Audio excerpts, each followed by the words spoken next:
Hello and welcome everyone to this Warcraft replay. Welcome back to this best of 3 series. This is going to be the second game of this Orc versus Undead matchup. First of all, I do apologize for not uploading the rest of this series for about 2, maybe 3 days if you're that, I guess, strict. But my internet was going a little haywire. Although I was able to reply to some of you guys' comments, uploading did not actually work all that well. So yeah, that's basically the excuse. Yesterday was pretty much the last straw. I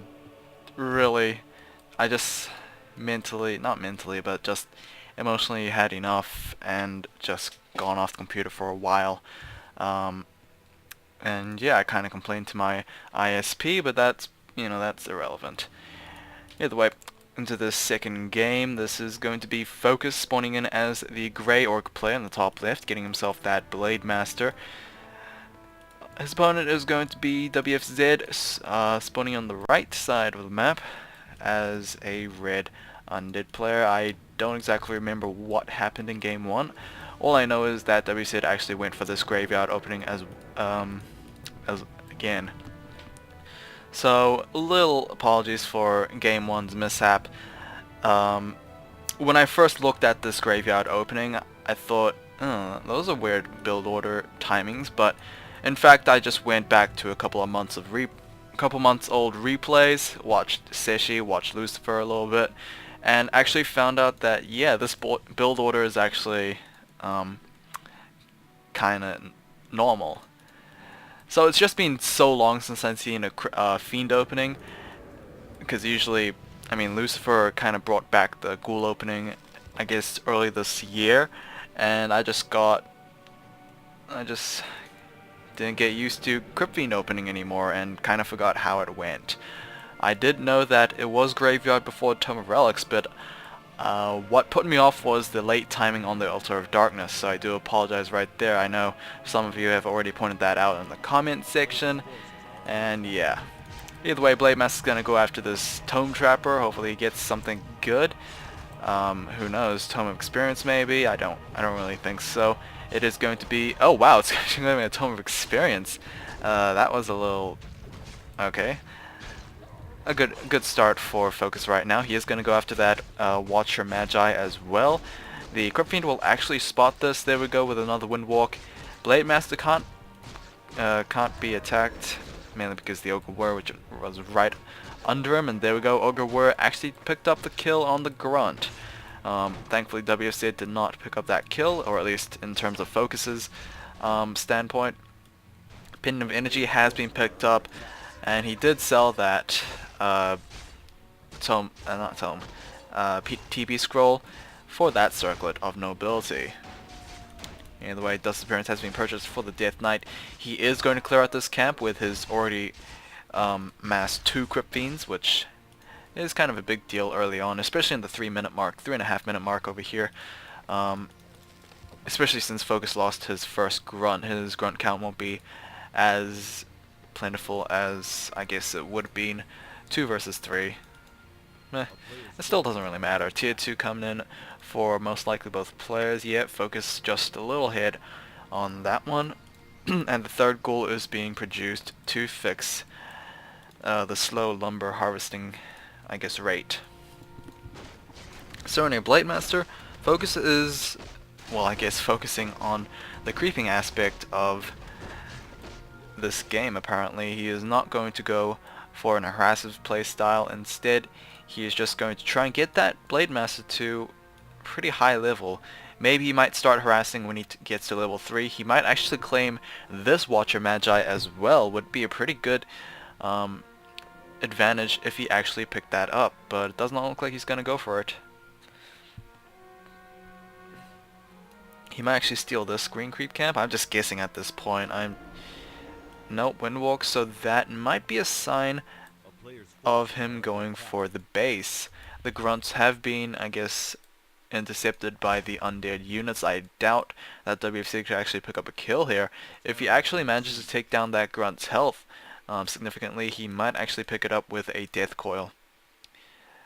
So Blade Master's got a Circlet, Boots, Pendant of Energy, and the Mantle of Intelligence. Meanwhile, the Death Knight doesn't have really anything of value. I mean, he probably sold whatever he picked up somewhere. Actually, he didn't pick up anything from that camp. Don't know what he picked up from this camp, though. So, yeah. Tier 2 should be finished for FoCuS, and it is indeed. We are probably going to have that second hero coming up very soon. Shadowhunter is on its way. A couple of skeletons are going to make its way into the orc base, but they just expired. Still pumping out those Crypt Fiends. I don't know if... I don't really notice this. Why is there a red speckle over here? I'm pretty sure that's not how it usually goes. It might be because the necropolis or Halls of the Dead was naturally red, so that might have been the reason. Oh well. It's nothing I really paid too much attention to, but it just caught my eye just that one time. Crypt Fiends are going to be focused right now by the Blade Master. I would have actually waited for that Gargantuan Sea Turtle to be finished off, but no, he's just going to focus on that Crypt Fiend. The Death Knight still hasn't used his Death Coil yet. I'm not sure if he picked it up, but he's most likely did. There we go with the Dust Disappearance, and not at the right time, but however, that Blade Master is pretty much going to be late on that turtle kill right there. The Death Knight is going to be attacked. Once again, the Blade Master, only +2 attack. He's not really that intimidating in terms of just an overall damage dealer. Shadowhunter is out, so we are most likely going to be creeping with those grunts. Meanwhile, the Blade Master is going to be focused on actually harassing his opponent. Bestiary has been finished. The Spirit Lodge just about done as well.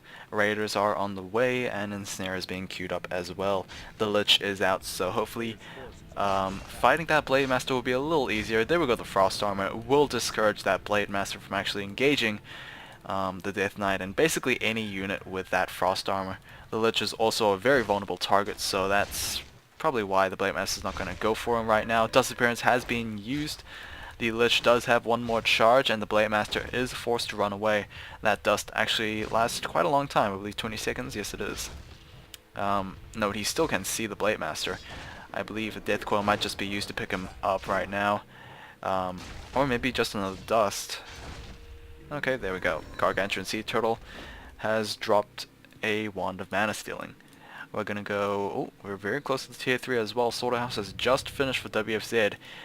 Meanwhile, the Shadowhunter for FoCuS did reach level 2, and is he going to start with this Red Creep camp? And yes, it does look like it. The Blade Master will actually join in as well, giving probably both the Mantle of Intelligence to that Shadowhunter. Well, that other Mantle is on the ground. Pendant of Energy has been given to the Shadowhunter. There we go then. Shockwave from the Ogre Lord, plus 12 claws, which is an ideal item for the Blade Master, especially in this time of the game, mainly because, well, the Blade Master is not really hitting that hard, and with Frost Armor out in the game, it is going to be a little harder for him to actually deal out damage, because the Lich will pretty much be on ball with that Frost Armor. Anyway, Adept training for the Spirit Walkers will be done very soon. We are still getting more raiders out, and Fortress Tech is halfway there. So that's the second Obsidian statue for the undead army, and the Destroyer form is on its way. Dark Ranger probably picking up...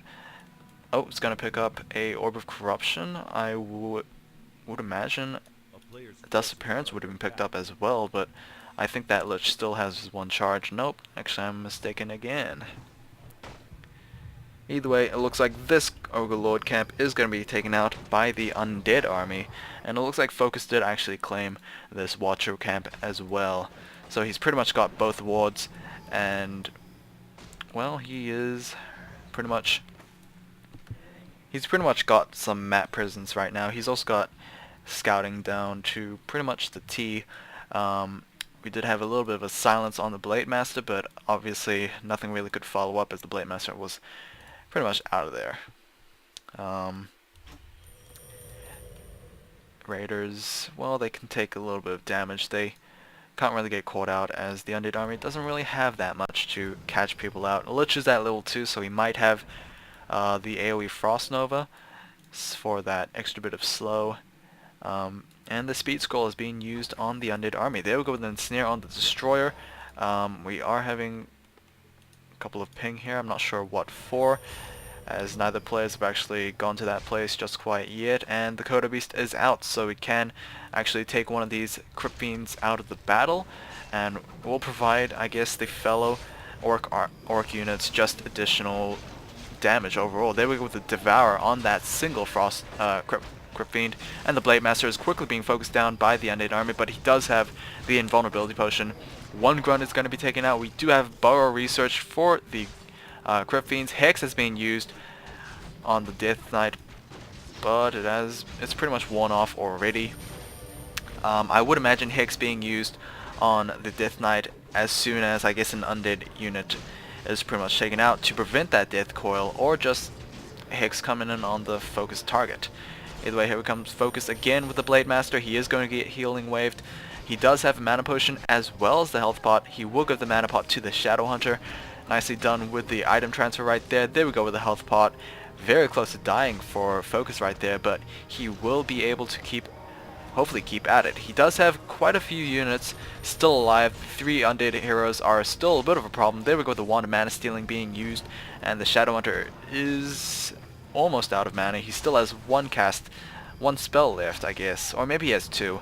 The Coda Beast, I mean, if FoCuS had incredible unit control, he would have gone for another Devour, but that will not be the case. The Blade Master almost dies with, but he will live with 10 health. There we go with another healing wave as well. Coda Beast has been taken out, and we still have that one Destroyer causing havoc. Unfortunately, there are no anti-air for this Orc army, and it looks like WFZ might actually break through here. We are starting to get Troll Headhunters for FoCuS as well. There we go with, miss rally right there, and the Death Coil will heal up that Destroyer. Troll Headhunter almost taken out. Well, again, the Blade Master is sitting at the back. He does have that Invulnerability Potion. Voodoo Lounge will probably be taken out. No, it looks like the Undead is going to immediately focus against that Blade Master. Troll Headhunter has been taken out. TB Scroll has been transferred to the Lich, and most likely will activate it as soon as possible. And there we go. Spirit Walker will be taken out. Will they lose a unit before retreating? And it does not look like that's going to happen. WFZ is still in the lead in terms of supply, I believe. 53 versus 33. Troll Berserker is going to be upgraded right about now. There we go.